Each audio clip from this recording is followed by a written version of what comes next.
Quero dizer para os irmãos que ao entrar aqui me senti muito feliz. Quero agradecer ao pastor dessa igreja, pastor Marcos. Conheci hoje, já comecei a amar. Quero agradecer a Deus pela vida do presbítero Noel, que nos fez esse convite. Foi através dele que reconhecemos os senhores e as senhoras que se encontram aqui.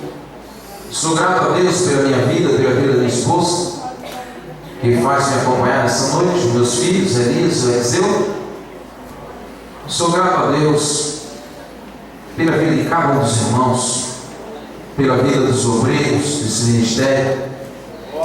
Sou grato a Deus, pois pela sua vida, que nesse minuto estarão me dando um pouquinho da sua atenção para ouvirmos um pouco mais da palavra de Deus. Dessa vez falada, ouvimos aqui testemunhos, palavras louvadas ao Senhor. E neste momento quero convidá-los para que abram as vossas Bíblias. Hoje é um culto de primícias. Confesso para os irmãos que eu fiquei preocupado, porque há um certo movimento paralelo, novo, que se denominam também culto da primícia, mas não é do nosso segmento. Também não vamos entrar nesses pormenores. E preparei uma mensagem na tarde desse dia, vim meditando ao longo da semana sobre primícia. E quando eu estava sentado, o Senhor, Ele falou ao meu coração uma palavra diferente. Eu vi aqui as jovens cantando aqui, louvando ao Senhor, até em outro idioma. Eu falei, olha, parece que eu estou até em outras Américas, né? Onde o Senhor é adorado, louvado em diversos idiomas. E eu quero fazer uma pergunta para os irmãos aqui nessa noite. Quantos dos irmãos presentes falam hebraico? Pronto, então hoje nós vamos falar hebraico. Abra as vossas Bíblias no livro de Êxodo.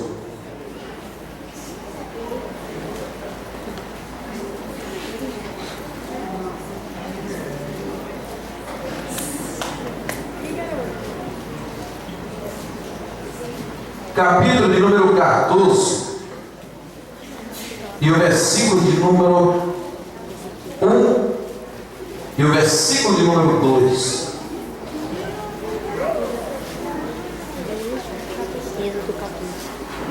Pode se encontrar, diga amém. Êxodo, segundo livro da Bíblia. Amém. Passa aí, irmãos. Versículo 1 e o 2. Então falou o Senhor a Moisés, dizendo: fala aos filhos de Israel que voltem e que acampem diante de toda a igreja de Piaiote. Amém. Podeis sentar em nome de Jesus. Diga ao povo que volte e acampe-se junto ao lugar chamado Piaiote. Diga comigo, Piaiote. Isso no hebraico quer dizer beco sem saída. Então eu quero em poucos minutos trazer uma mensagem da parte de Deus, juntando o que o Senhor falou comigo ao meu coração. Ele disse bem claro: beco sem saída. Preparei uma mensagem nesta noite para trazermos, que ela se intitularia na seguinte maneira, o seguinte tema: primícias que geram milagre. Estaríamos pregando essa noite no livro de 2 Reis, capítulo 4, versículo 42. Primícias que geram milagre. Mas como o Senhor é o meu Senhor, Ele falou conosco, falou comigo, e sei que Ele me usará como um canal de bênçãos para falar contigo nessa noite. Então a mensagem muda-se um pouco. Estou em um beco sem saída. Como posso trazer as primícias? Quantos dizem amém? Amém. Quando trata-se de primícia, irmãos, quer dizer os primeiros frutos.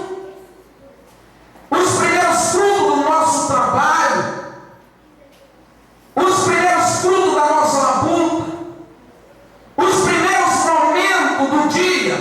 O dia divide-se em 24 horas. Então, quando eu coloco um propósito no meu coração de entregar as primícias ao Senhor, eu preciso dedicar também a primeira parte do meu dia. Quando levanto-me pela manhã, a primeira palavra, as primeiras expressões tem que ser voltado ao Senhor. As primeiras melhores palavras, as palavras mais lindas, os melhores poemas que está guardado em nosso coração para dizer naquele dia a esposa, a noiva, a namorada, seja quem for, a mamãe, a papai, as primeiras palavras de expressão do nosso coração tem que ser voltado ao Senhor. Louvado seja o nome de Jesus. Mas o Senhor, Ele fala conosco nesta noite que eu estou em um beco sem saída. Então como é que eu vou levantar pela madrugada sem força e vou oferecer um pouco do meu dia ao Senhor? Eu não tenho força para levantar de manhã, eu não tenho força para falar, eu não tenho força para vir à igreja. Quem sabe você veio aqui nessa noite se esgotando as forças e não decorando o culto. O Senhor te fortaleceu e Ele continuará te fortalecendo. Sabe por quê? A Bíblia diz que Ele te conhece, Ele sabe a tua necessidade e Ele sabe o porquê de não ser aqui nessa noite. Eu não sei o seu nome, eu não sei o seu endereço, mas o Senhor, Ele conhece o teu nome, Ele sabe a tua rua. Quando você estava se trocando para vir para a sua casa nessa noite, Ele disse: eu tenho a bênção para o meu servo, eu tenho a bênção para o meu servo. É verdade que ela não tem força para levantar e orar, ela não tem força para entregar outras primícias, mas depois dessa noite eu posso levantar, assim como eu fiz com meu pai lá no Egito, que eu estava tudo confiado em um beco sem saída. Vai arrachando, tomar chuva. Quando olhamos na Bíblia Sagrada, primícia, que é os primeiros frutos, nós encontramos, irmãos, nos primeiros versículos, primeiros capítulos do livro de Gênesis. A Bíblia diz que um jovem chamado Abel, ele chega um dia no meio das suas rezas, no meio dos seus animais, no meio da sua criação, e ele procura lá no meio daquelas ovelhas, e ele traz uma ovelha e oferece ao Senhor como um holocausto, oferece ao Senhor como um sacrifício. E a Bíblia diz que atentou Deus para Abel e sua oferta. Quero dizer uma coisa nesta noite, eu sei que você sabe que Deus está falando contigo nessas palavras. Você diz: Senhor, eu queria ter alguma coisa nessa noite para levar à igreja, mas eu não posso. Eu quero lhe dizer nessa noite, antes de você trazer qualquer coisa para a obra do Senhor, Ele está olhando não para a oferta, mas para o ofertante. Ele sabe o seu coração, Ele sabe o seu desejo. Senhor, eu queria ser o dizimista da tua casa, mas não consigo. Ele vai te dar condição de você sair desse beco sem sair do chamado às hora. E quando você sair, você vai dar um testemunho aqui e dizer: irmãos, eu estava aprisionado até o dia que Deus falou comigo que eu estava no beco sem saída. E vai lembrar dessas palavras que o Senhor vai te dar vitória. Cheia de camarada sóbria, ela está cheia de camarada cheia. Às vezes você se encontra em um beco sem saída, e você diz agora: Senhor, minhas forças se esgotaram. Eu procurei o meu pai e ele não soube me dar um conselho. Eu procurei minha mãe e ela não soube me aconselhar. O meu casamento está no beco sem saída. Eu quero lhe dizer uma coisa nessa noite: é Deus que dá o amor, é Deus que dá o amor para você, é Deus que lhe dá força para você superar todos esses obstáculos e voltar a dizer para o esposo: eu te amo, eu te amo, eu te amo. Louvado seja o nome de Jesus. Porque existe uma moda ultimamente, senhores e senhoras, dentro das igrejas, onde nós somos às vezes conselheiros de alguns casais, de alguns maridos, ou de algumas mulheres que chegam para nós com a cara de pau e dizem: eu não amo mais o meu esposo, ou eu não amo mais a minha esposa. Até parece que amar, irmãos, é apenas um sentimento. A Bíblia diz que amar é um mandamento, e quem não respeita esse mandamento, ele diz: amar-vos uns aos outros, assim como Cristo amou a igreja. Que não tem, irmãos, esse mandamento dentro de você. Cuidado, louvado seja o nome de Jesus.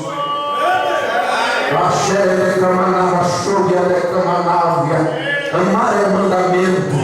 Naquele dia, quando você chegou lá no altar, foi te feito perguntas. Promete ser fiel na tristeza, na alegria? Sim, Senhor. Promete ser fiel na dor? Sim, Senhor. E quando chega um pouquinho só do problema, quando você começa entrando em um beco sem saída, aparentemente não tem mais solução, eu quero dizer: o Satanás ele queria destruir a tua família, mas Deus chegou primeiro. Deus chegou primeiro, e tudo aquilo que ele quis destruir, o Senhor vai te restituir. Louvado seja o nome de Jesus. A Bíblia diz, irmãos, louvado seja o nome de Jesus, que aquele jovem ele oferece o seu sacrifício ao Senhor, e Deus recebe o louvor.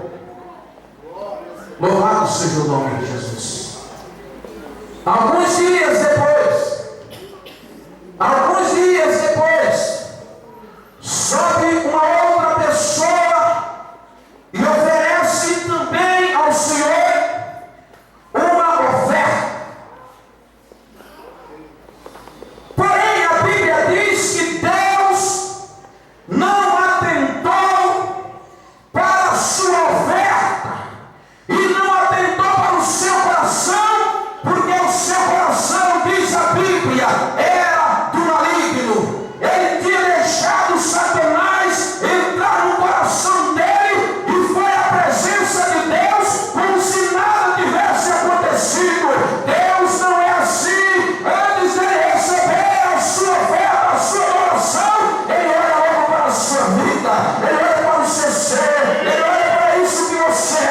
Louvado seja o nome de Jesus. Não adianta trazer rios de dinheiro, não adianta trazer cachoeira de dinheiro, se a sua vida não condiz com a sua adoração, se a sua vida não condiz com a sua oferta, se a sua vida não condiz com a sua primícia, é em vão tudo aquilo que você traz para a casa do Senhor. Mas quando a sua vida está acima da sua oferta, mesmo chegando lá no gasofilácio, a Bíblia diz: uma mulher pobre, viúva, que tinha apenas poucas moedas, ela deposita lá e o Senhor diz: olha, esta é salva levada. Louvado seja o nome de Jesus. Eu estou num beco sem saída. Como eu vou trazer as primícias ao Senhor? Como eu vou trazer as primícias ao Senhor? A minha vida estava indo tudo bem. O meu trabalho era mil maravilhas. Mas eu estou até com medo de que nessa próxima semana, ou nesse próximo mês, nesses próximos dias, me mandem embora. É verdade. Eles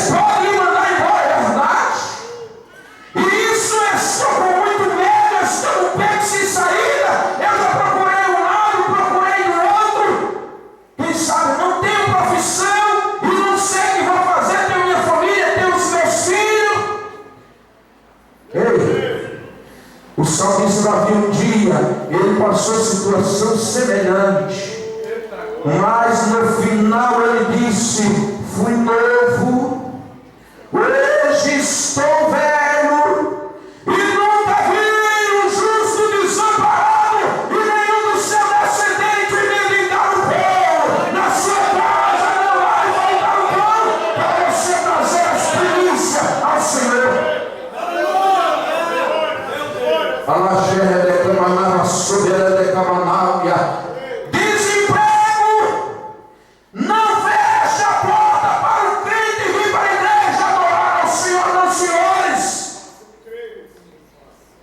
Mas eu estou no beco sem sair. Os agiota bateram na minha casa. E eu estou desesperado.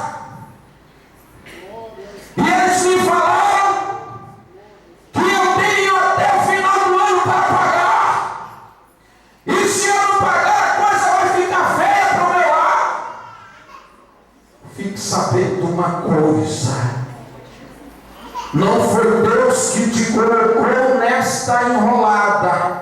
Mesmo assim, Ele me usa nesta noite para te dizer que Ele ainda é o dono do ouro e da prata. Ele é o dono do ouro e da prata. E no dia que aquele indivíduo chegar na tua casa, você vai botar a mão no bolso, porque foi abençoado por Deus, e dizer: tome, feliz, vai embora, e sabe da minha porta, porque eu sou entregue nisso. Sabe por quê? Porque eu fechei as minhas mãos para ofertar na casa do Senhor. Eu fechei minhas mãos para a primícia. Eu fechei minhas mãos para o Cristo. E quando se fecha a mão, a Bíblia diz que Deus permite que o devorador entre em diversas áreas da nossa vida. Na área financeira, entra na área familiar, entra na área econômica, entra na sua área social, na saúde. Aí não dá o culto da primícia. Não dá porque está amarrado. Saiba de uma coisa. Há muitas pessoas que estão amarradas pelo dinheiro. Nunca viu tanto dinheiro na vida dele. Encontrou um emprego agora que ganha melhor do que antes, que tem uma condição mais elevada do que antes, é verdade. E isso fez com que ele cercasse a sua perna, secasse a sua mão e colocasse a mão dentro do bolso. Não consegue mais tirar porque agora o valor dobrou. Aí fica amarrado. O objetivo do adversário é de lhe deixar no beco sem saída. Mas o Senhor disse para Moisés: pega o meu povo e traz ele para Piaiotes, beco sem saída, porque lá eu vou falar ao coração do meu povo. É lá no beco sem saída que Deus vai operar quando ninguém mais quer jurar, quando tudo estiver a tua volta fechado. Aí vem o milagre no céu, louvado seja o nome de Jesus. Louvado seja o nome de Jesus. A Bíblia diz que Jesus, ele foi chamado, quando olhamos as primícias, primícia é festa. Primícia é festa. Quem gosta de festa aqui? Eita, todo mundo gosta de festa. É muito bom o aniversário, não é isso? E tem festa que lembramos por toda a vida. Há coisas, alguns detalhes que acontecem em algumas festas que nós carregamos aquilo por resto da vida. Então Deus, que é um Deus que fica tão satisfeito com a festa dessa aqui, uma festa da primícia, que ele chama Moisés e diz: Moisés, eu tenho para você uma ordem. Institui, faz festa com o meu povo. E a Bíblia diz que Deus mandou Moisés fazer pelo menos 7 festas. Senhor, quais são a festa? Ele disse: olha, vamos fazer aí, Moisés, pelo menos 7 festas. Aí vem a primeira festa, que é a Páscoa. Na festa da Páscoa, Moisés, faz o seguinte: para comemorar o dia que você saiu lá do Egito. Ô irmão, que festa gostosa! É quando a gente sai lá do Egito, quando o novo convertido, quando a pessoa lá do Egito vem e levanta a mão aceitando Jesus como seu Salvador, e ele sai do Egito, ele passa do Egito agora para a terra de Canaã, e a Bíblia diz que até os anjos do céu fazem festa. Então a festa da Páscoa quer dizer passagem, ele passou de lá para cá. Isso tem festa. Aleluia! Tanto que a igreja, os irmãos podem glorificar, podem pular, podem sapatear, podem fazer o que for, e os anjos estão tudo de prontidão aguardando. Aí um está sapateando lá, talvez até um comente com o outro lá, os anjos, né, que são muitos, e eles conversam, eles são nobres, né? Conversam, e talvez um lá está no reteté, lá está no pula-pula. E outros assim, mas eu estou aguardando alguém sair lá do Egito para que aqui comece a festa. Louvado seja o nome de Jesus. Eu não sei se aqui em nosso meio ainda está em piarote, em beco sem saída, um beco cheio de pecado, um beco cheio de confusão, um beco cheio de contenda, um beco cheio de ira, um beco onde ele nem sabe mais onde vai estar com a sua vida. Há pessoas que entram num beco sem saída e às vezes chegam a dar cabo da sua própria vida. Só que nesta noite, se há alguém aqui dessa maneira, Satanás perdeu, porque Jesus chegou primeiro, falou com você, e você ouviu a voz dele, e nessa noite você vai vir do Egito para Canaã. Louvado seja o nome de Jesus. E Deus, ele gosta de festa. Aí isso faz a festa da Páscoa, que até hoje é celebrada em nosso meio também, né? Que é a Santa Ceia, lembrando-se de Cristo, nosso Cordeiro Pascual, né? Uma vez por mês. Outras igrejas têm às vezes semanas, né? Uma festa gloriosa. Aí ele disse para Moisés: não fica só nessa. Depois dessa festa da Páscoa, faz uma outra festa e dá o nome de festa dos pães asmos. Ou seja, faz uma festa e diz que é a festa dos pães sem fermento. Aí Moisés pergunta: mas por que isso, Senhor? Sabe por que a festa do pão asmos? Porque quando o povo estava saindo de lá do Egito para vir à terra que Deus havia prometido, Deus disse para o povo: olha, ficai de pronto aviso, ficai de prontidão. Então quando foi a hora que Moisés disse: vamos lá. Então as mulheres que estavam fazendo bolo, ainda sem fermento, nem estava pronto, preparado, nem nada, porque como era que ele era fermentado? Com o passar do tempo. Então quando Moisés chegou: vamos embora, é mais ou menos o seguinte: não vai dar tempo a tua massa pegar fermento, porque quem está no Egito, que já passou para Canaã, ele tem que dar mais alguns passos. E que passo é esse? Ele tem que começar agora a correr com muita pressa a sair de lá para cá. Louvado seja o nome de Jesus. Aí nós agora já estamos cá. Aí o Senhor, que gosta de festa, ele diz: Moisés, depois tu faz a festa da primícia. Senhor, para que a festa das primícias? Ele diz: sabe por que as festas das primícias? Porque eu quero saber o que está no coração do meu servo. Eu quero saber o que está no coração da minha serva. Se os bens que ele tem são mais importantes do que eu. Quantos dizem amém? Amém. O texto que o nosso irmão leu,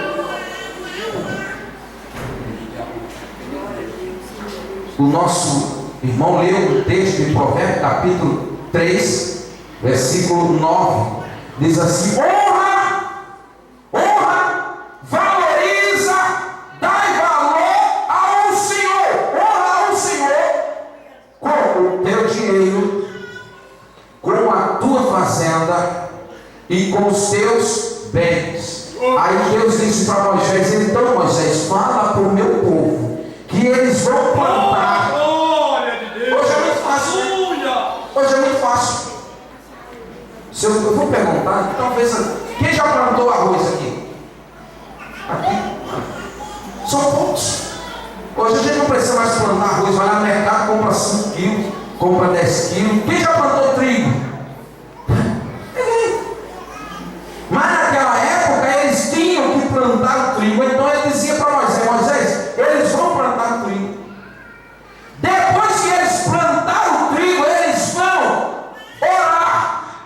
Eu vou mandar chuva e vou abençoar. Só que tem uma coisa, Moisés: os primeiros frutos eu quero que eles, em gratidão, me tragam, que eu quero ver o que está no coração, se é verdade ou não. Que ele disse que me ama, que ele disse que é crente, que ele disse que é meu servo. Eu quero ver agora, Moisés. E quando chega nessa hora, ó, não é verdade? Quando chega nessa hora, cada um vai embora. O nosso Deus, irmãos, é o Deus sábio. Fique sabendo de uma coisa: um homem, concluo aqui, um certo homem chamado Davi, muito rico, rei. Deus abençoou Davi de uma maneira grandiosa. E quando foi um certo dia, Davi disse assim: hoje eu vou dar algo ao Senhor. E ele vai lá e ele diz: hoje eu vou levar essa ovelha. E ele escreve nos Salmos que o Senhor brada nos céus e diz: Davi, a ovelha já é minha. Aí Davi corre e diz assim: eu vou levar 2 cordeiros. Aí o Senhor diz: Davi, os cordeiros também são meus. Aí Davi corre do outro lado e diz assim: eu vou levar 2 boi gordos. Aí ele diz: Davi, todas as animais do campo são minhas. Imagina Davi agora no estreito: eu quero oferecer algo ao Senhor e ele não está recebendo. O que eu vou oferecer? E a Bíblia diz que Davi corre para um lado, corre para o outro. Quem sabe alguém diz assim: Davi oferece aí milhões, oferece ouro. Senhor, eu vou te dar 10 quilos em barra de ouro. Davi, eu sou dono do ouro e da prata, eu não preciso do seu ouro, Davi. Aí Davi disse: agora eu já sei. Eu vou fazer o seguinte: eu vou dar o sacrifício dos meus lábios, louvando ao Senhor e engrandecendo ao seu nome.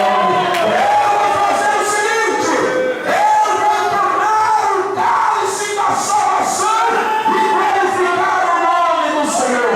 Louvado seja o nome de Jesus. Senhores e senhoras, eu não sei em que parte do beco sem saída você se encontra. Eu não sei.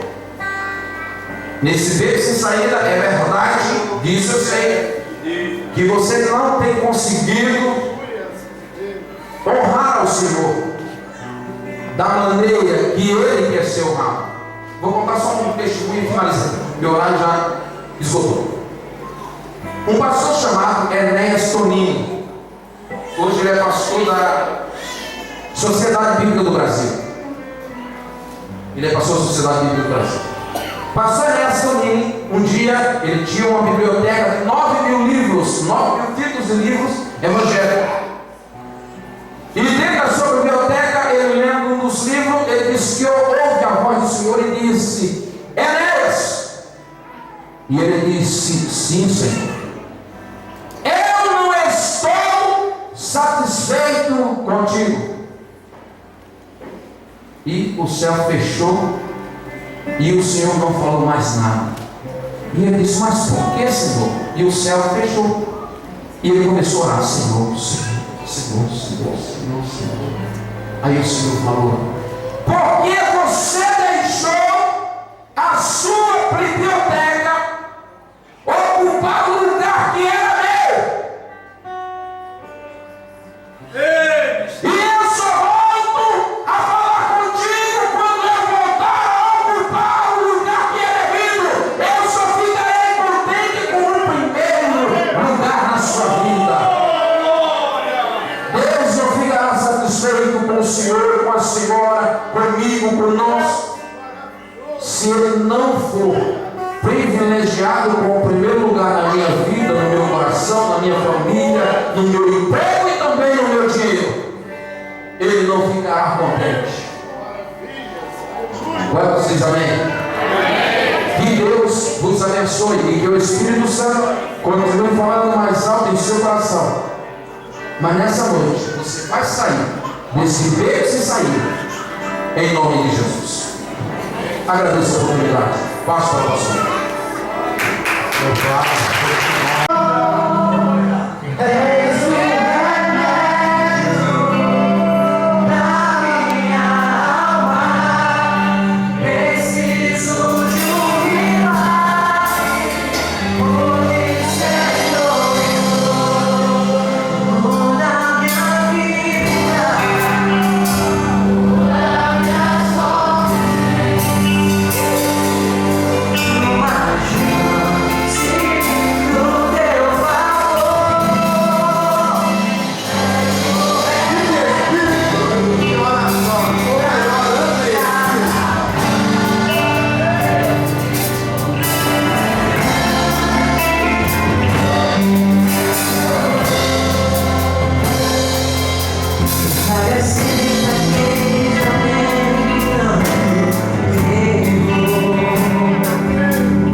irmãos na paz do Senhor Jesus, amém?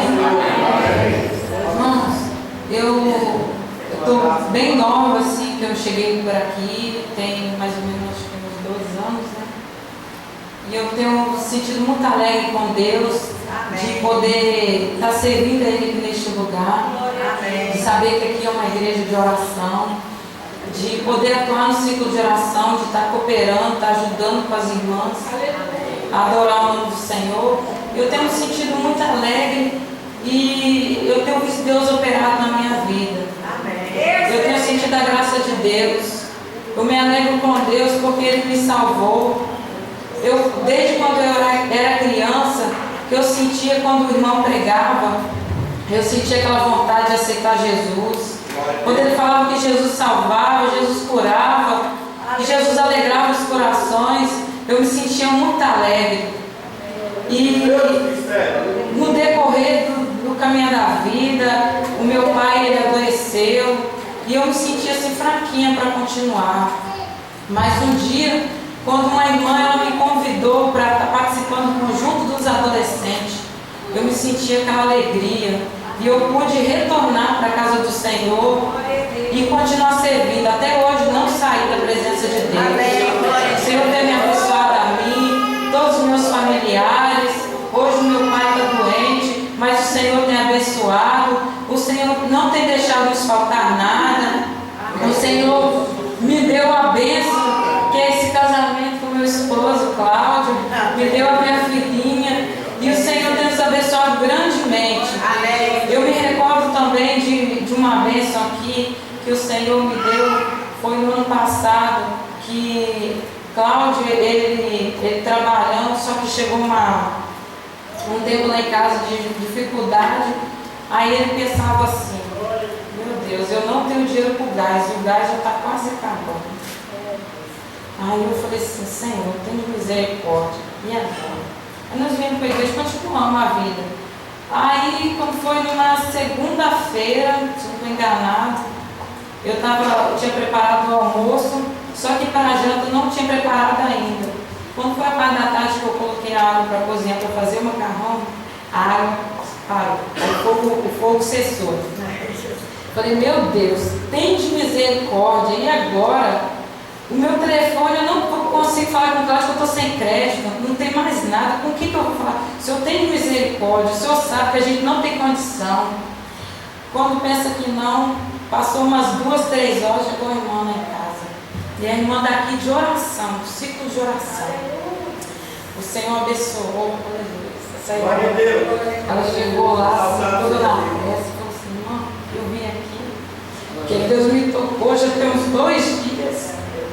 O Senhor me tocou para estar falando com os irmãos e com o irmão. Só que eu fiquei meio sem graça de falar com o irmão. Estava no meio de um monte de gente, mas mesmo assim, eu fiquei com aquilo no meu coração. O Senhor me tocando, vai lá, você tem que ir lá na casa dela. Aí ela pegou assim, hoje chegou o dia, eu vim aqui na rua e eu passei aqui rapidinho. Irmão, o que você está precisando aí? Fala para mim, o que você está precisando? Aí eu fiquei meio sem graça, né? Fica meio cabreira assim, meu Deus, o que Cláudio vai falar? Aí eu falei assim, olha, a gente não precisa de nada não, graças a Deus está tudo certinho. Ele falou, não, irmão, eu não vim aqui em vão, Deus tocou no meu coração para vir te abençoar. Ninguém sai abençoando por aí assim, por qualquer coisa. Não, Deus me tocou aqui, fala o que você está precisando.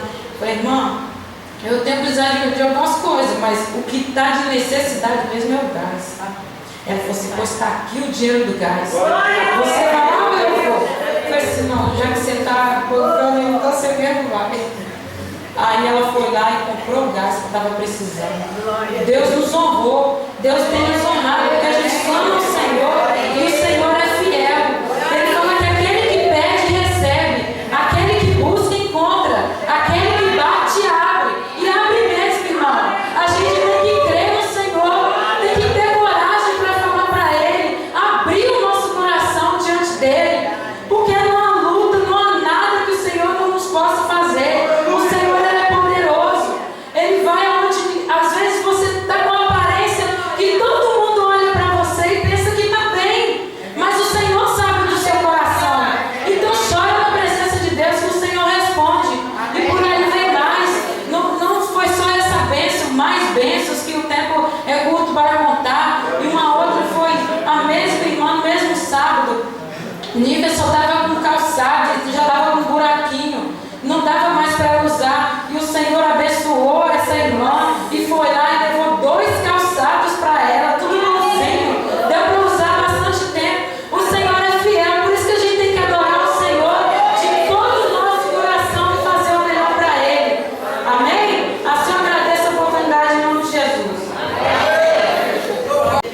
Louvado seja Deus. Aleluia!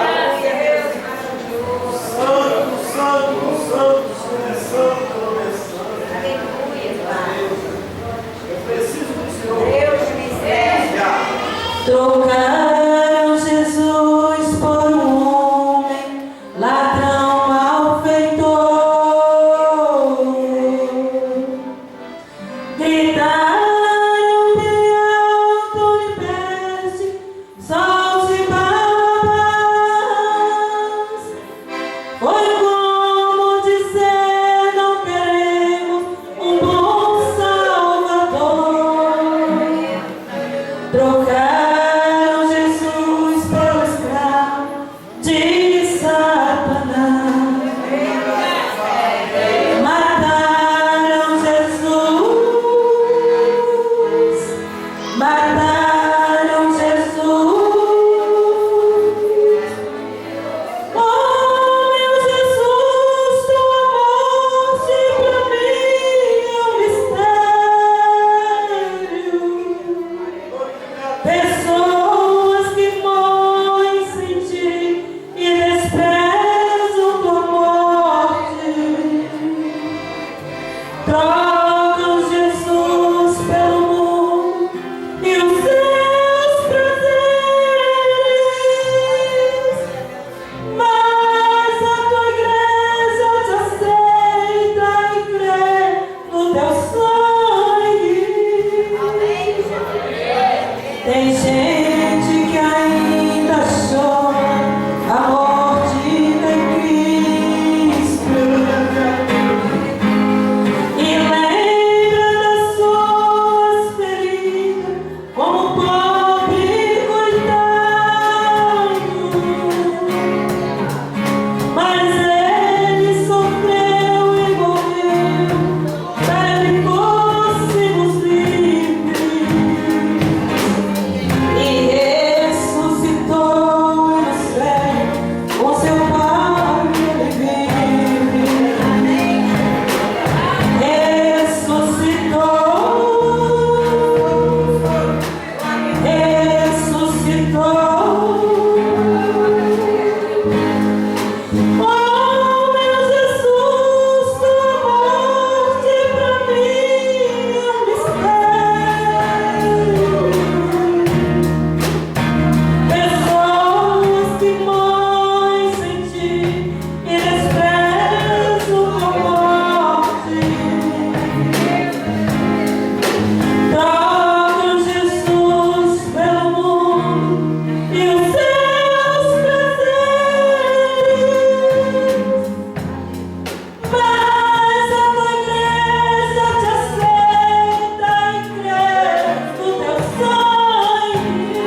Deus.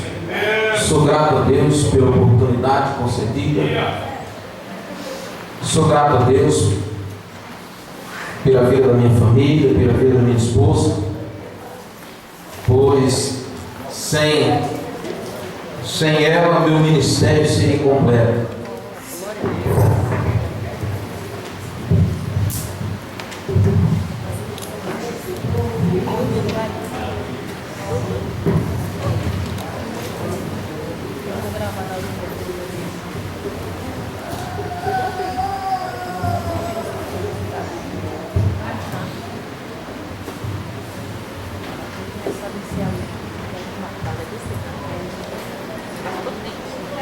Sou grato a Deus, irmãos, pela minha vida. Amém. Pela sua grande misericórdia, Ele tem me alcançado. Mesmo sendo um obreiro falho e fraco, Ele tem cuidado de mim. Sou grato a Deus pela vida dos meus filhos. Nesta manhã, os mesmos não puderam estar aqui conosco. Sou grato a Deus pela vida dele. Não poderia ter filhos melhores. Sou grato a Deus pela vida do pastor dessa igreja, que mesmo eu sendo um obreiro falho, não sou presente 100%, ele tem me acolhido, tem me amado, tem me tolerado como obreiro que sou, e sei que muitos livramentos que o Senhor tem me dado é através da oração do seu servo e de todo o ministério. Sou grato a Deus. Sou grato a Deus pela vida das irmãs do ciclo de oração, hoje fazendo completando mais um ano, louvando ao Senhor. Umas já se foram, não estão mais entre nós, estão aguardando o galardão que o justo juiz o dará naquele dia. Outras estão aí, às vezes fracas, às vezes com poucas forças, como já ouvimos aqui outro dia, às vezes mesmo enferma, levantam-se do seu lar e diz: não posso deixar as minhas companheiras levarem a cruz só, estarei lá para ajudá-las nesse dia a dia, e vem para buscar o Senhor e orar pelas nossas vidas. Sou grato a Deus pelas vidas das senhoras. Sou grato a Deus pela vida de cada um dos irmãos que fazem-se presente aqui nessa manhã, que deixaram o seu lar, que deixaram a sua cama, às vezes um aconchego bem melhor do que às vezes sentarmos em um banco duro e ouvirmos alguém que não tem uma voz tão linda como eu, às vezes até uma voz, quem sabe está com a rachada, mas eu quero lhes dizer uma coisa: Deus tem uma palavra ao seu coração, mesmo usando uma voz tão feia quanto a minha. Quantos diz amém? Quero lhes dizer para os irmãos, para as irmãs que estão de parabéns, os dias foram de luta, de batalha. As irmãs oraram ao Senhor, algumas talvez apresentaram tema, outras apresentaram outros, umas foram escolhidas, outros não, e depois da seleção, através da oração, foi escolhido um tema. 1 Pedro capítulo 4, versículo 7, não é isso? 1 Pedro capítulo 4, versículo 7. Eu até gostaria de pegar esse tema e vou falar um pouco dele, mas me escolheram para me falar nesta manhã sobre o papel da mulher cristã na igreja. Tema difícil, tema totalmente difícil. Sobre o papel da mulher, irmãos, alguns teólogos, pastores, escritores, sociólogos e outros, ao decorrer desse tempo, decorrer dos anos, das décadas, tem lutado. Mas eu quero ler juntamente com os irmãos o tema escolhido nesta noite, nesta manhã. Abram as vossas Bíblias.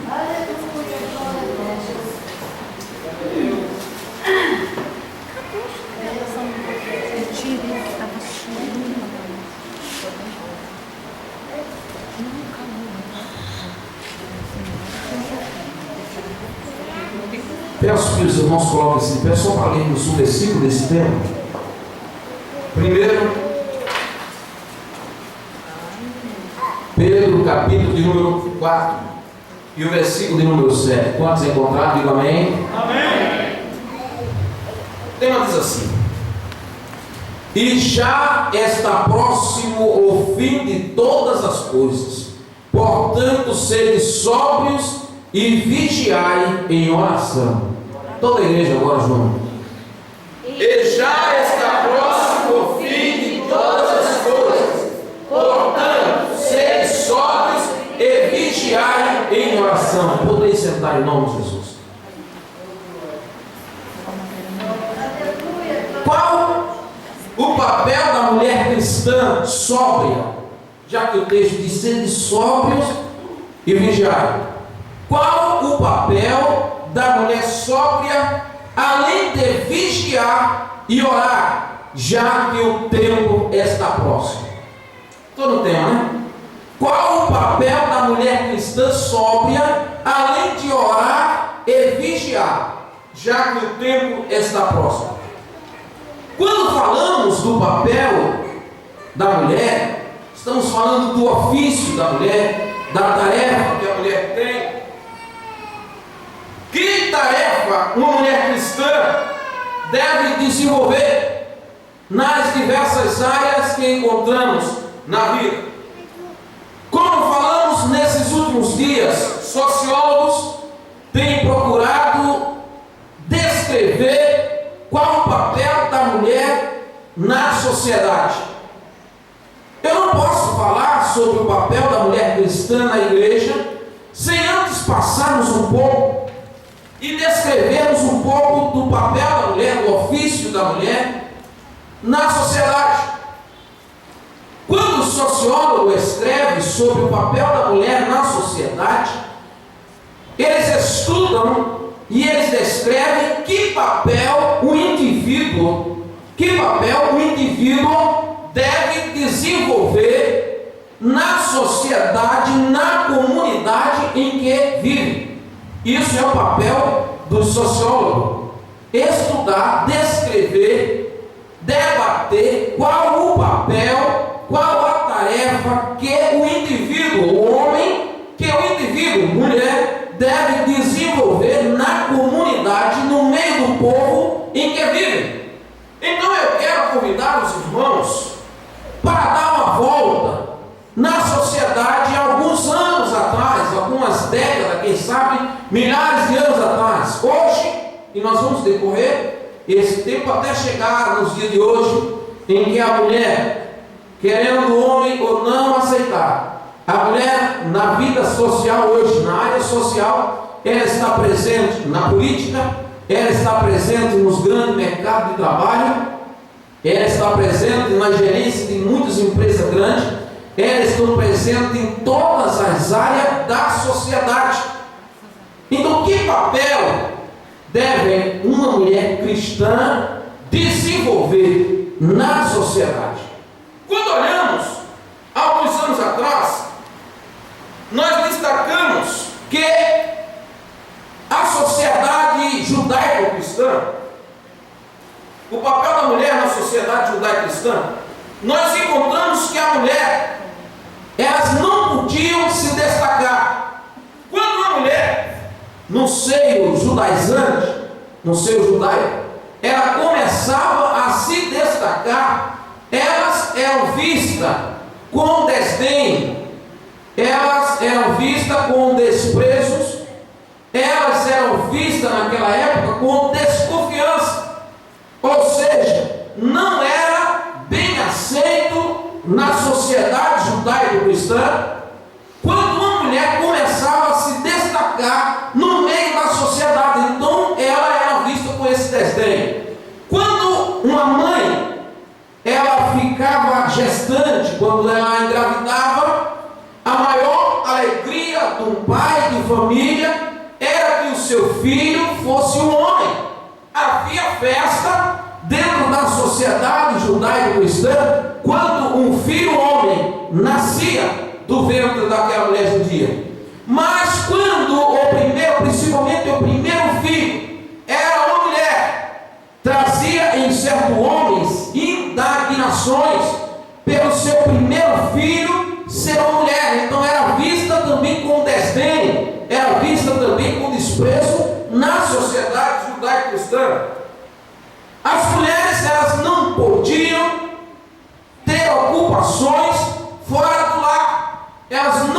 podiam ter nenhuma tarefa a fazer a não ser dentro da sua própria casa, mesmo elas tendo servas, mesmo elas tendo pessoas dentro de casa para fazer determinadas tarefas, elas não podiam sair do seu lar para fazer qualquer coisa que seja dentro, fora do seu lar, no meio da sociedade, no meio da comunidade. Elas eram totalmente privadas de fazer isso.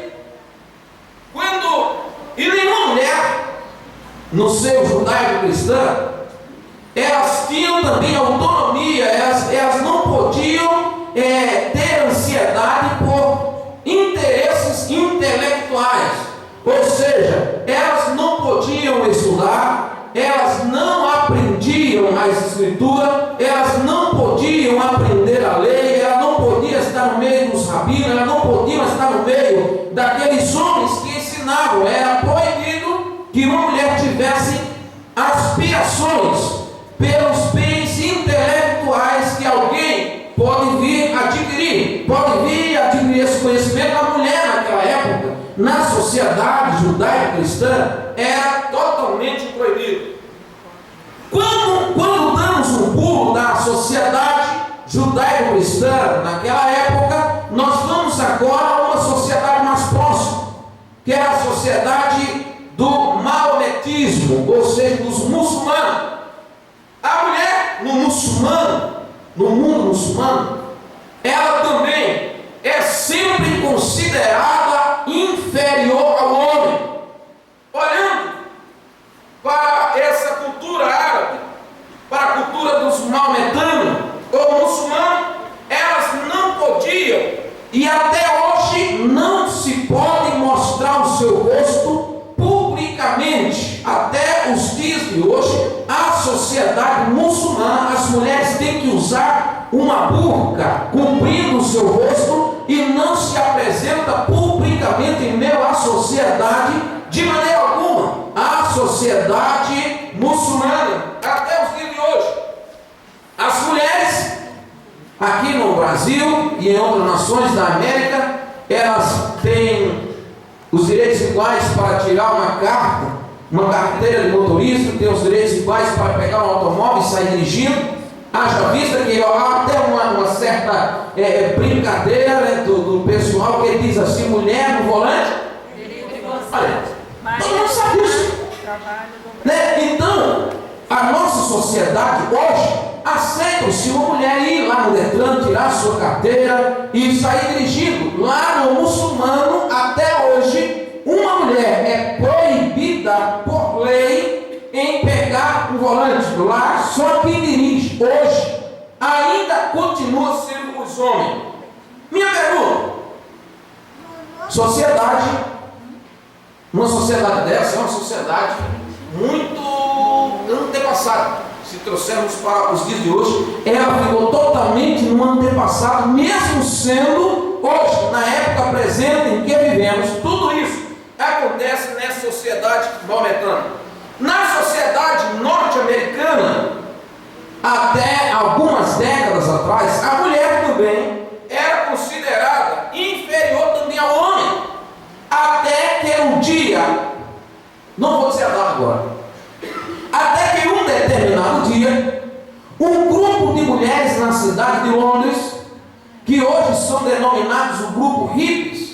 Que são o grupo hippies? São os grupos que se levantam contra tudo aquilo que a sociedade impõe para eles. Um grupo chamado hippie se levanta e diz: não, nós queremos questionar os nossos direitos. Então, na cidade de Londres, cerca de 130 mulheres que trabalhavam em uma empresa, em uma fábrica, elas trabalhavam 16 horas por dia. Em Londres, essas mulheres trabalhavam 16 horas por dia, como se fossem escravas. E um certo dia, elas abdicaram dos seus direitos, porque além de trabalharem 16 horas por dia, elas ganhavam 25% do valor que o homem ganhava. Mesmo fazendo o mesmo trabalho, mesmo trabalhando no mesmo local, pegando o mesmo peso que os homens pegavam em Londres, eles pagavam para a mulher 25% salário dos homens. Então aquelas mulheres se levantaram, fizeram uma revolta, fizeram uma revolução e disseram: nós não vamos trabalhar enquanto o nosso salário não for igualado aos homens. Nós não vamos trabalhar enquanto as nossas horas de trabalho não forem reduzidas pelo menos a 10 horas por dia. Em contrapartida, o dono da fábrica, juntamente com outros que tinham também empregadas do sexo feminino, fecharam as portas do prédio e, em resposta, atearam fogo naquelas 130 mulheres. É um total machismo. Sim ou não? Sim. As mulheres respondem: isso não fica calado, eu fico calado. Então, isso aconteceu justamente em uma data que está em nosso calendário, que não é o dia das mães, que não é o dia dos pais, que isso aí a gente lembra de coisa salteada. Eu vou fazer uma pergunta para o homem. Isso foi, esse dia que aconteceu esse incêndio, foi justamente o dia que a sociedade americana, norte-americana, a sociedade brasileira e todas as demais civilizações adotaram esta data que aconteceu, esse episódio, como o Dia Internacional da Mulher. Agora eu vou perguntar para os homens. Os irmãos não vão me responder data. Eu quero que os irmãos levantem a mão. Quem sabe qual o Dia Internacional da Mulher? 8 de março. Eu falei para levantar a mão. E não responder. Então, irmãos, os irmãos verem que nós homens nem sabemos qual o Dia Internacional da Mulher. E às vezes nem sabemos o porquê foi dado essa data como Dia Internacional da Mulher. Por quê? Porque a violência contra a mulher vinha tomando uma proporção tão grande, que foi preciso essas mulheres se levantarem e abdicarem contra os seus direitos. Perderam a vida, é verdade, mas as senhoras ganharam os direitos de ter a liberdade de poder sair na rua, ter o volante na mão, poder ter a liberdade de trabalhar até no mercado de trabalho e galgar até cargos políticos, como a senhora Dilma Rousseff. Glória a Deus. Foi isso que deu esse direito e essa liberdade. Só para as senhoras, os senhores saberem, no Brasil só foi liberado uma mulher ter direito ao voto no ano de 1930. 1930 foi o ano que o Brasil liberou a mulher ter direito de voto, porque antes a mulher não tinha direito de voto. A mulher era considerada na sociedade como uma criança, como um ser, não tinha valentia de nada. Só para os irmãos entenderem, as mulheres eram privadas no ano de 1932, mais ou menos, foi quando nos Estados Unidos foi permitido que a mulher pudesse estudar. Antes, as mulheres não estudavam, as mulheres não tinham acesso à cultura, elas não tinham acesso ao aprendizado da intelectualidade. Então, até o ano de 1932, os irmãos podiam enxergar que os maiores inventores eram homens.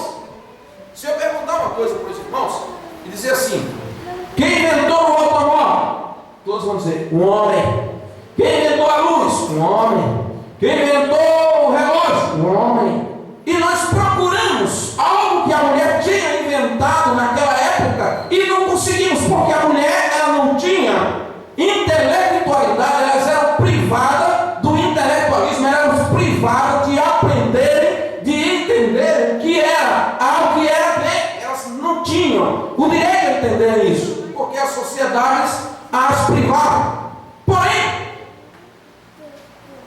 o homem, o apóstolo Paulo escreveu há muitos anos atrás, o homem não é ser mulher e a mulher também não é ser um homem. Um depende do outro para que se ambos se completem. Os irmãos sabiam que o homem ele fez o automóvel, mas esqueceu de fazer uma das coisas principais, que é o limpa-para-brisa.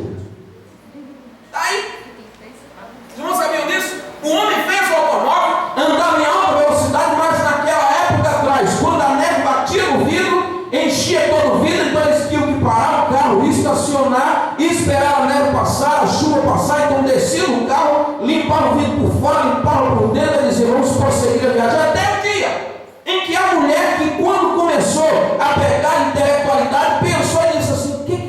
fazer para ajudar os nossos maridos a não parar, não colocar a nossa vida em risco no meio da rua, no meio de onde a gente vai passando? Vou inventar algo para limpar esse vidro aí automaticamente. Então a mulher foi a inventora. Eu quero que os irmãos dêem uma salva de palmas para a mulher, sabe? O homem, ele pode ser tudo, ele está no volante, mas de que adianta? Por exemplo, eu já peguei um carro aí na chuva e é difícil, mesmo com limpa para-brisa, tem hora que você tem que parar e dizer, não dá para continuar. Mesmo com, imagina assim, a mulher, ela chega em casa e um certo dia ela olha lá, a pilha dela cheia de louça e disse, meu marido não me ajuda porque é um machista. Estou dizendo naquela época atrás, hoje não, hoje a tarefa do lar é dividida, né? Se o filho sujou, precisa ajudar a mamãe a lavar. Naquela época atrás, a sociedade totalmente 100% machista, hoje está 80%, 90%, mas naquela época era 100%.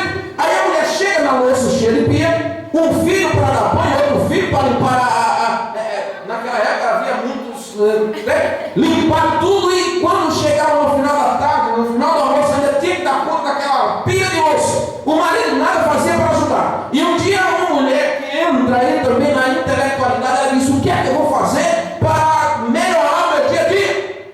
Vou fazer uma máquina que me ajude a lavar as minhas louças. E um dia ela foi lá e bateu cabeça de um lado, bateu cabeça do outro e fez a máquina de lavar louça. Quantos dizem amém? É verdade, ela não trouxe a luz, ela não fez o relógio, ela não fez muitas coisas. Um dia ela chega lá e põe naquela época lá era fralda de panos, né? Onde pegava a fralda de pano de manhã e colocava, limpava os meninos, colocava os meninos todos naquelas fraldas, e era uma sujeira terrível. A mulher vinha, lavava lá no rio e batia, estendia aquelas fraldas para depois usar de novo. Não era assim quando crescemos, quando nascemos, era tudo assim. Então as mulheres usavam aquelas fraldas, tá, e um certo dia disse, mas por que nós temos que fazer isso? Eu tenho que fazer algo que eu coloco no meu filho e seja algo descartável. Eu quero colocar algo nele que não deixe ele ficar molhado, que não deixe ele ficar com assaduras, e que quando ele terminar de fazer a sua necessidade, eu pegue aquilo e jogue fora, porque não tem utilidade, não tenho tempo para ficar lavando as fraldas das crianças, estendendo o par de sacola velho, não tenho tempo para isso. Então a mulher, mais uma vez, faz as fraldas descartáveis. Eita, é só exaltação, mulher, hoje. Vai chegar na sua hora que não vai puxar um pouco também. Quantos amém? Amém? Então na sociedade, elas eram tudo isso. Mas eu quero lhes dizer que mesmo no meio da sociedade, com esse caos, com essas coisas terríveis, é possível, senhoras e senhores, é possível uma mulher cristã sóbria, mesmo em meio a essas tantas coisas, não se corromperem com essa sociedade nova, e lá no meio da sociedade ela pode fazer o nome do Senhor vir a ser glorificado. É verdade. Isso aqui lá na frente a gente fala. Às vezes, quando olhamos para a Bíblia, tem alguns versículos que a gente lê e diz assim: que as mulheres sejam boas donas de casa e aprendam a ser submissas aos vossos maridos. É verdade, é bom. E ó, é muito bom. É verdade.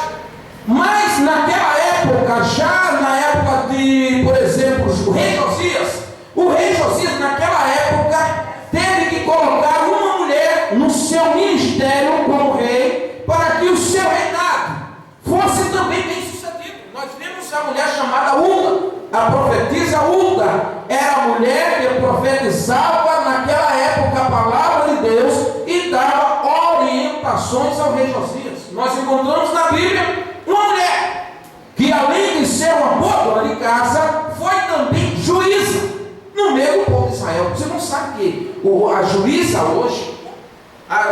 hoje, ela faz parte dos 3 poderes que regem a uma sociedade, que são os poderes legislativo, o poder executivo e o poder judiciário.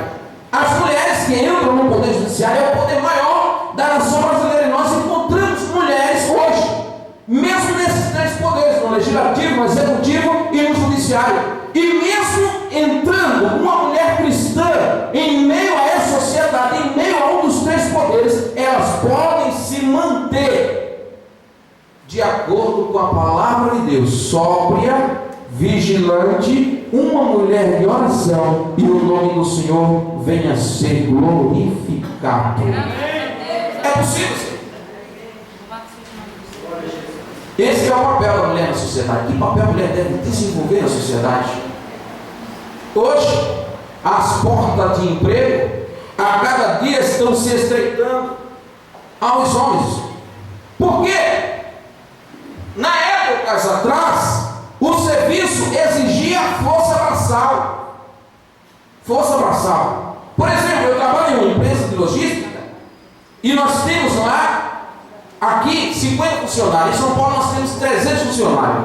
Eu fui a uma feira de logística internacional, onde lá eles apresentam todos os maquinários que fazem o serviço de toda a equipe. Eu vi um maquinário que eles escolhiam quantas peças você quer, separa as peças, coloca dentro de uma caixa, embala a caixa e coloca em cima de um pallet. E no dia que eu fui nessa feira, eu disse: misericórdia, que o meu patrão nunca compra um maquinário desse, porque se comprar um maquinário desse, 250 funcionários na empresa que eu trabalho serão demitidos, porque 50 farão o serviço que 250 fazem. Então os homens eram mais para serviços braçais. Os homens eram mais para serviços braçais. Hoje as mulheres estão entrando na sociedade. As mulheres têm tempo às vezes para pesquisar, para estudar, para olhar. Ela vê o homem suando, cansado de colocar, vamos supor, aqueles pneuzão de um trator em cima de alguma coisa, e elas dizem: eu preciso fazer algo que faça com que esse homem não carregue mais peso. E sabe o que acontece? Por incrível que pareça, inventa maquinários para pegar aquilo e fazer o serviço do homem. Isso quer dizer que a mulher está entrando no mercado de trabalho e os homens estão ficando desempregados. É verdade. Como conviver com isso? Um certo comercial, ele passou uma certa vez a mulher na sociedade sendo homem de casa. Nós vamos falar disso. A mulher na sociedade sendo homem de casa e a mulher e o homem na sociedade sendo a mulher de casa. Ou seja, nós num comercial que passou, a mulher chegou do trabalho, quando ela estava trabalhando numa sala de escritório totalmente de gravata, e ela chegava em casa, o marido estava lá lavando louça e fazendo as coisas em casa, e ela chegava e presenteava. Era um comercial de um automóvel, não sei se o irmão lembra disso. E ela chegava em casa com o automóvel, a chave do automóvel, e dizia para o esposo: olha, comprei um presente para você. Quer dizer, estão, na verdade, a sociedade também estão invertendo o papel do homem e o papel da mulher. E há muitos maridos que precisam rever também esse conceito, que o dono da casa, que o chefe de família é ele. E a mulher deve sim encontrar um emprego, um trabalho, quando o seu esposo não tiver mais condições de sustentar a família, e ambos entrarem em um acordo e dizer: olha, está difícil, o desemprego chegou, não tenho aperfeiçoamento para entrar no mercado de trabalho, eu estou procurando, está faltando pão, está faltando alimento. O que nós vamos fazer?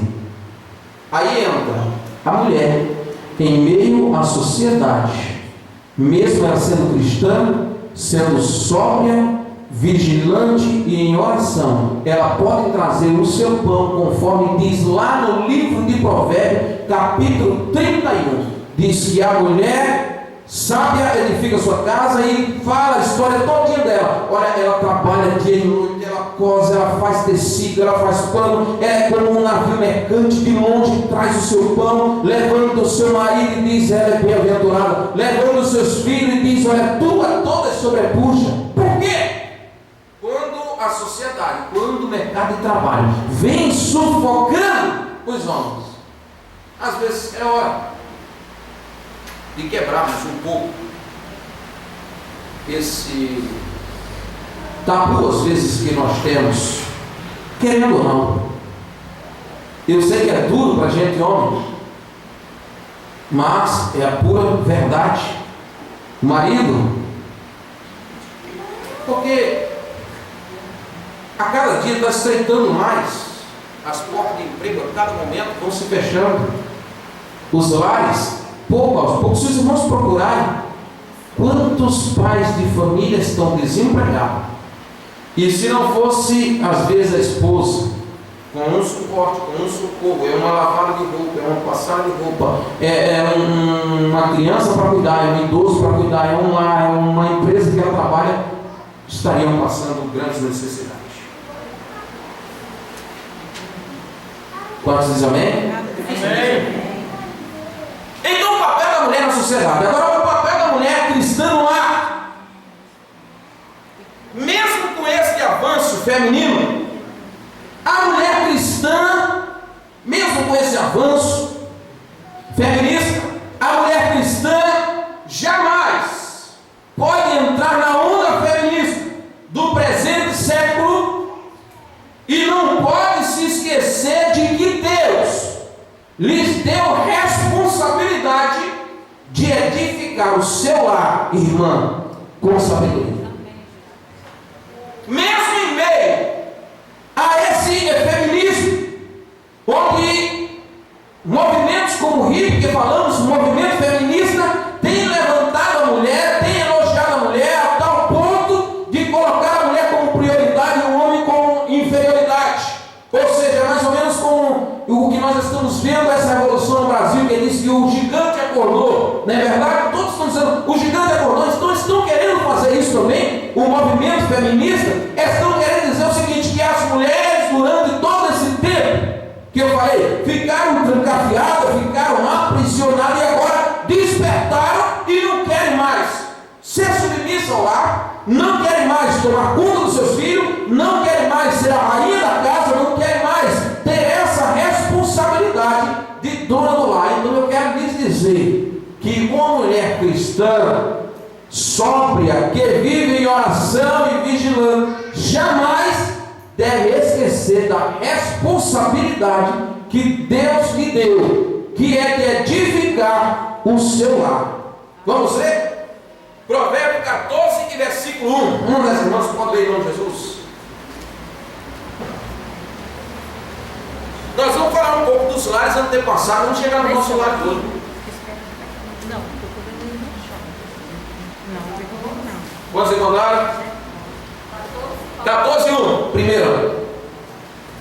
Toda mulher sábia edifica a sua casa, mas a tola derruba-a com suas mãos. Pronto. Deus abençoe. Deus lhe deu a responsabilidade. Senhora sábia. Sábia deveria ser até nome de gente, né? Ô, irmã sábia. Né? Irmã sábia. Deus lhe deu a responsabilidade da irmã edificar o seu lar. Vamos um pouco atrás nos lares dos antepassados. Preste bem atenção. Quando olhamos mais uma vez na sociedade antiga, o casamento era assim: o pai, ele vinha, escolhia a moça que ia casar com o seu filho. Não é assim? Era. Olha, eu gostei da sua filha, é bonita, né? Parece que ele até estava escolhendo para ele, mas era para o filho, na verdade. Ela é bonita, parece uma princesa. Eu queria que o senhor desse a mão da sua filha em casamento para o meu filho que vai casar. Então, fazia-se uma aliança e dizia: não, eu te dou, mas em troca disso você tem que me dar um dote. Não é assim? O que era o dote? Era mais ou menos o seguinte: quanto vale a tua filha? Era assim o dote. Quanto vale a sua filha? Até hoje, no Egito e em algumas nações que não, ainda não estão com essa civilização toda, até hoje as mulheres ainda são pagas por dote.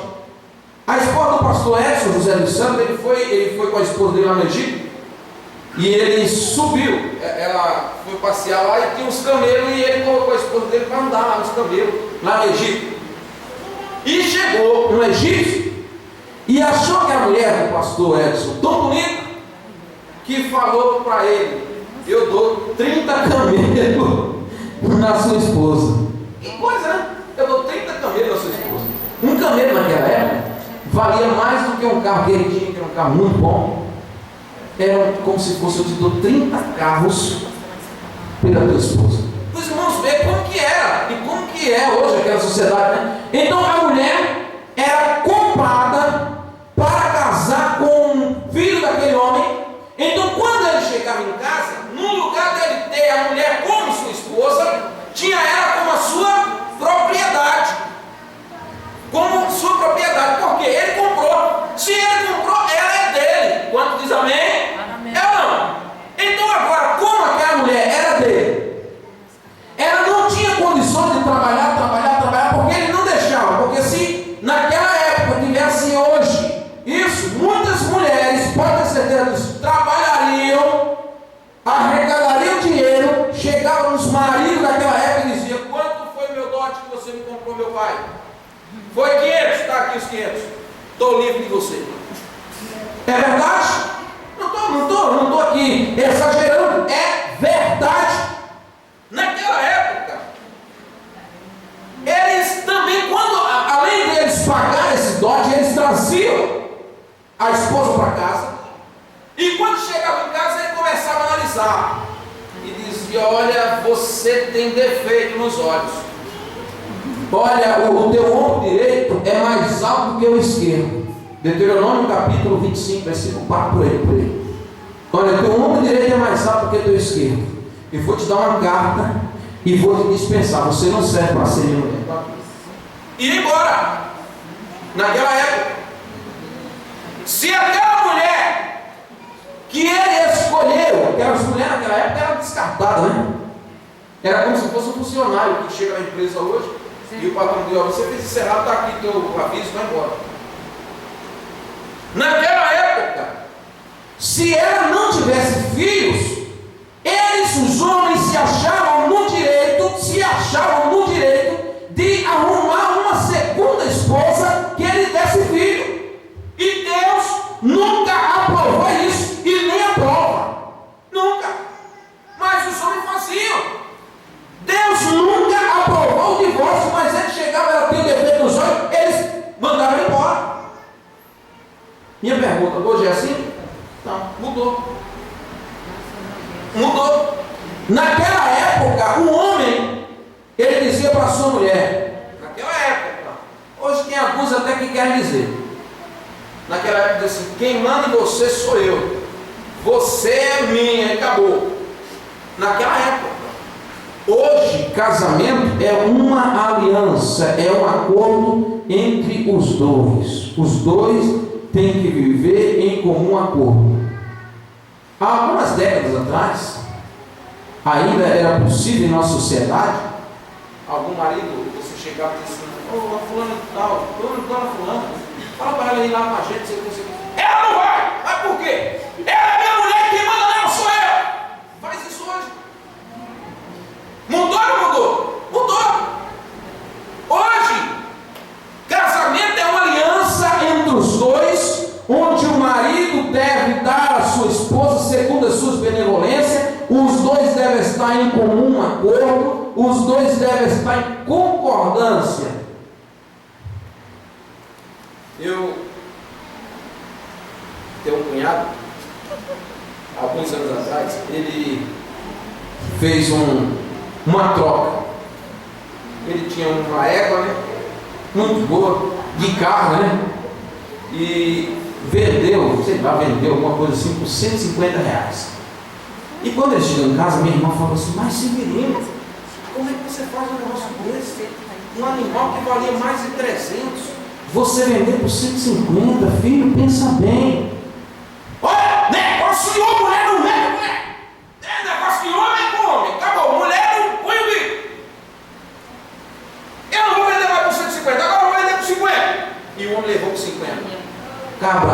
besta foi ele. Cabra besta. Uma mulher sábia que dizia na cabeça dele: meu filho, pede 200 que o homem dá, pede 250 que o homem paga, o homem está querendo isso aí, então pede 250 que o homem dá. Não, mas o homem não aceita, não aceitava conselho de esposa. Hoje precisamos ouvir a nossa esposa.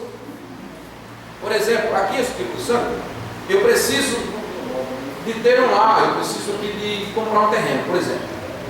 Aí alguém me ofereceu um terreno lá em Cariacica. Lá em Cariacica, num lugar que eu nem sei qual é o nome, mas parece que é Nova Rosa da Penha 2 ou 3 ou 4, sei lá. O povo aqui me perdoe, mas parece que não sabe colocar o nome de bairro. Coloca assim, Nova Rosa da Penha 1, 2, 3, 4, 5. Porque parece que não sabe colocar o nome. Laranjeira 1, 2, 3, vai embora. Meu Jesus, com tanto nome para colocar nos bairros. Eu fui para esse tal de bairro aí, e quando cheguei lá vi um terreno. Gostei do terreno porque era um terreno grande, era um terreno plano, o preço era barato, cabia no meu bolso. A minha esposa falou: filho, você tem que pensar na sua família. Que benefício vai trazer isso aqui amanhã ou depois para os nossos filhos?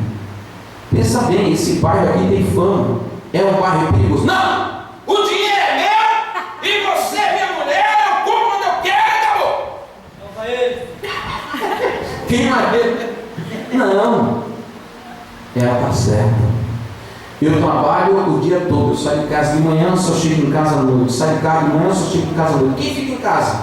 Ela. Quem fica a maior parte do tempo? Ela. O marido naquela época saía, ele recebia um dinheiro determinado e dizia assim: vou comprar uma cozinha para a mulher, vou comprar uma cozinha nova para a mulher, vou comprar um fogão para a mulher. Mas se é para a mulher, não é para você. Aí ele chega lá e compra um fogão dessa cor. Quem é esse irmão que vai gostar de um fogão dessa cor? Levanta a mão aí. Mas o marido chegou lá e viu que o novo, o bonito não estava 500 e esse aqui estava 200. Ele disse: olha, mulher, eu comprei um fogão lindo para você, é 200 reais, comprei. Não é ele que vai cozinhar. Então, se não é ele que vai cozinhar, não seja como os homens do antepassado. Seja um homem que diga assim: mulher, vamos lá comigo, vamos. Ela para a cozinha, então vamos lá comigo. Aí vai lá e ela diz assim: eu não gostei desse. Mas por quê? É porque assim, assim, assim. Aí ele já fica olhando, ela vai comprar e teria de 500. Ela também não quer de 500. Vamos perguntar se tem outra cor. Tem um branco assim, nesse mesmo valor. Mulher chora na hora de comprar, ela vem. Tem um branco, né? Tem. Olha, tá vendo, filho? Já melhorou. Tem um bege? Tem. Já melhorou. Quantos diz amém? Amém. Não é assim, irmãos? Hoje é assim. Antigamente era assim. A mulher, toda tarefa de casa, toda tarefa de casa era para a mulher. E a gente diz assim: lava a roupa para a mulher, lava prato para a mulher, vai lavar banho para a mulher, varrer a casa, mulher. Inclusive, nós que somos filhos daquela época também aprendemos isso. Isso foi a cultura que o papai colocou em nossa mente, que a mamãe colocou em nossa mente, que os nossos avós colocaram em nossa mente, que mulher para fazer a coisa de casa acabou. A sociedade está mudando. Não, irmão, mas o que a Bíblia diz é verdade. O que a Bíblia diz não muda. As doutrinas da Bíblia não mudam. Jesus continua sendo o Salvador. O sangue de Jesus continua tendo poder. Continua batizando com o Espírito Santo. Mas em relação ao casamento, muda-se alguma coisa. O casamento continua sendo único. Isso é bíblico e acabou. Mas os casais, a família, precisam ter esse diálogo aí. Quando meu pai morreu, minha mãe ficou com 9 filhos e mulher ainda não podia trabalhar, mas a minha mãe se vestia de homem. Minha esposa viu ela contando testemunho. Minha mãe se vestia de homem e ia trabalhar no meio dos homens para trazer o nosso sustento. E o trabalho dela era cortar cana e limpar cana, limpar mato lá no meio dos homens. Era homens falando todo tipo de coisa suja, imunda, que eu nunca vi pessoas pouco do que um homem sem Jesus. Terrível! E minha mãe lá no meio deles e ouvia tanto tipo de coisa, mas quando ela chegava em casa, eu pequeno, outros irmãos pequenos, ela disse: olha, a partir de hoje, você vai buscar água. A gente, quando eu morava lá, até hoje não tem água encanada. Até hoje não tem água encanada, né? Então você vai buscar água lá na cacimba. Mas mãe, buscar água é negócio de mulher. Não quero saber. Aqui dentro de casa as tarefas agora vai ser dividida, porque isso não tira nada de homem. Você buscar água um dia, seu irmão busca outro, sua irmã busca outro. Para não tarefar só ela. Um dia você lava a louça, um dia você lava a louça, um dia você lava a louça. No outro dia você vai a casa, no outro dia você vai a casa, no outro dia você vai a casa. Vamos dividir a tarefa. E dividimos a tarefa. Fomos bem criados. E hoje eu continuo sendo o mesmo homem que era. Não mudou nada. Lavar a louça, ajudar na tarefa, ajudar a família, ajudar a esposa, ajudar no lar, não faz homens se tornar homossexual. Não faz. Não faz. Não faz. São outros tipos de comportamentos que levam um filho a se tornar isso. Que os pais às vezes vê e fazemos vista grossa. Mas lavar a louça, não. Tarefa hoje precisa ser dividida. Precisa. Faz um teste. Chega um dia na tua casa e vê como a nossa esposa ficaria feliz se a gente chegasse lá e dissesse assim: deixa eu te ajudar hoje na cozinha. Ela: deixa eu te ajudar hoje na cozinha. Deixa eu cortar aqui o coentro, né? Deixa eu cortar aqui a cebola. Não precisa muita coisa. Não precisa muita coisa. Mas a gente, homem, às vezes só pensamos na barriga. E aí, vai sair não? Vai sair não? Ah, não sei não. Aí tem outros que dizem assim: vamos só na casa da mãe. Vamos só na casa da mãe. Que Deus tenha misericórdia. Que Deus tenha misericórdia. Mas a mulher, ela tem a responsabilidade. E tem muita responsabilidade. E nós vamos ler agora alguns versículos da Bíblia. Vamos para a Bíblia? A Bíblia diz que a mulher é a coroa do marido. Provérbios capítulo 12, versículo 4. Ou seja, a mulher também deve fazer o seu esposo ter orgulho de você. Você tem que ser a coroa dele. Onde o seu marido chegar, tem que dizer: eu tenho uma esposa. Diz que um certo homem estava num bar, alguns bebendo. Pode ler, irmãos. Uma das irmãs pode ler. Provérbios capítulo 12, versículo 4.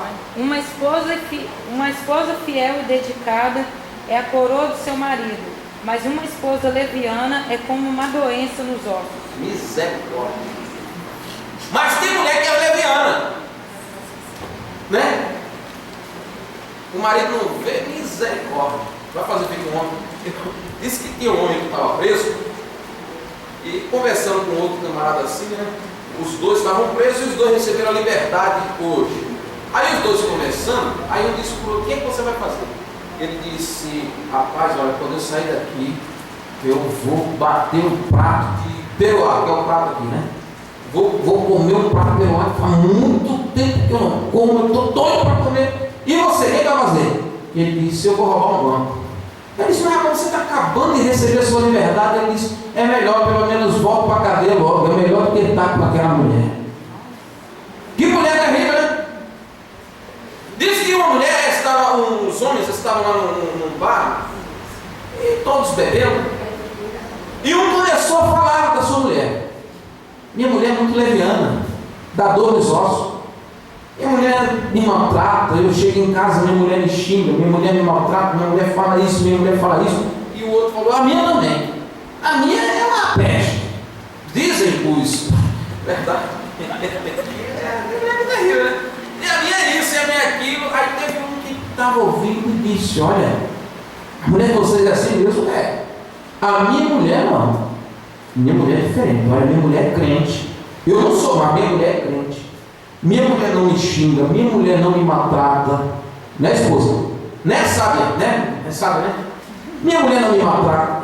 minha mulher não me xinga, minha mulher não me dá falso testemunho. E tu quer saber mais de uma coisa?